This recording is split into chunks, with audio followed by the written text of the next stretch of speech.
पाकिस्तान के पंजाब प्रांत का जिला चकवाल। इसी जिले में पड़ता है एक छोटा सा गांव गाह। भारत के पूर्व प्रधानमंत्री मनमोहन सिंह का जन्म साल 1932 में इसी गांव में हुआ था।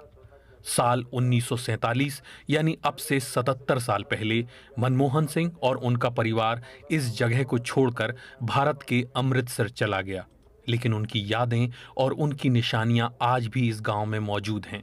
ये वो जगह है जहाँ उनका घर हुआ करता था। यहाँ इस मिट्टी में वो पैदा हुए, इसी जगह, इसी घर में, और यहाँ से वो इंडिया चले गए माइग्रेट करके। मनमोहन सिंह की प्राथमिक शिक्षा भी यहीं के एक सरकारी स्कूल में हुई थी। इस स्कूल के प्रबंधकों ने इतने सालों बाद भी उनकी मार्कशीट्स संभाल कर रखी हुई हैं। इस स्कूल में वो 4 जमात तक पढ़े हैं सिर्फ, क्योंकि उस वक्त ये स्कूल था ही 4 जमात तक, तो उन्होंने 4 क्लासेस यहाँ से पास की हैं। उनका ये उन तीनों क्लासेस का यहाँ पे चारों क्लासेस का मेरे पास रिजल्ट मौजूद है। ये उनका जमात अव्वल का रिजल्ट है मनमोहन सिंह साहब का। ये उनका रिकॉर्ड अब भी हमारे पास महफूज है। इंशाअल्लाह ताला जब तक मैं हूँ ये मेरे पास अमानत है। जब मैं चला जाऊंगा इस स्कूल से नया बंदा आएगा तो ये अमानत मैं उसके हवाले करके जाऊंगा। ऐसा नहीं है कि केवल गाह के लोगों के जहन में मनमोहन सिंह की यादें जिंदा हैं।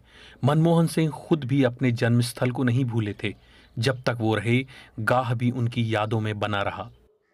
इंडिया के वज़ीर आज़म बन के भी हमारे गाँव को याद रखा, और ख़ासकर मस्जिद को भी। ये तो उनकी बड़ापन था कि यहाँ इस ज़मीन पे पैदा होने वाला, इस छोटे से गांव की छोटी सी ज़मीन में, और इतने बड़े मुल्क का वज़ीर आज़म बना, हमें इस जगह पे फ़ख्र है कि इंसान चला जाता है उसकी यादें रह जाती हैं। हम मुसलमान हैं, वो सिख हैं।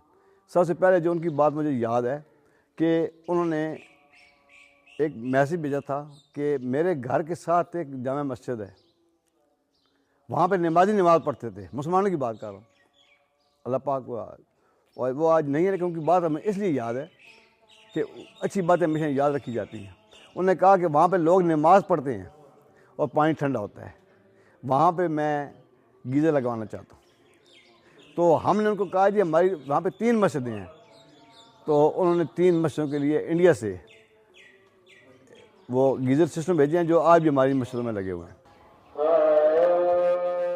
भारत में साल 2004 के लोकसभा चुनाव के बाद जब मनमोहन सिंह ने प्रधानमंत्री पद की शपथ ली थी, तो पाकिस्तान के इस छोटे से गांव की भी किस्मत बदल गई थी।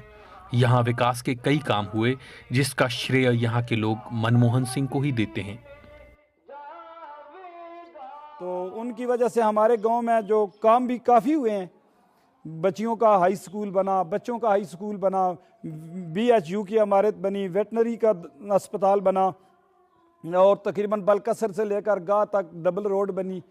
तो बहुत ज़्यादा काम भी हुए, लेकिन हमारी जो वो ख्वाहिश थी कि वो यहाँ आते और हम उनका इस्तकबाल करते, लेकिन वो हम बस उनके बाद आज वफा हो गया है, तो हमें अफसोस है। गाह के लोगों को जिस बात का मलाल है, उसी मलाल के साथ पूर्व प्रधानमंत्री मनमोहन सिंह ने भी इस दुनिया को अलविदा कह दिया।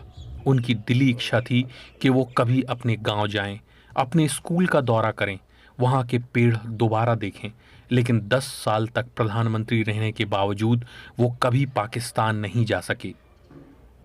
तमाम लोगों की ख्वाहिश है कि कहते हैं कि यार हम लोग अगर आसानी हो तो वहाँ जाएं और उनकी आखिरी रसूमात में शिरकत करें, लेकिन हम लोगों ने उनको बताया कि ये पॉसिबल नहीं है, हमारे दोनों मुल्क के हालात ऐसे नहीं हैं, तो बस यहाँ ही बैठ के दुआ कर सकते हैं। BBC संवाददाता नैयर अब्बास की रिपोर्ट।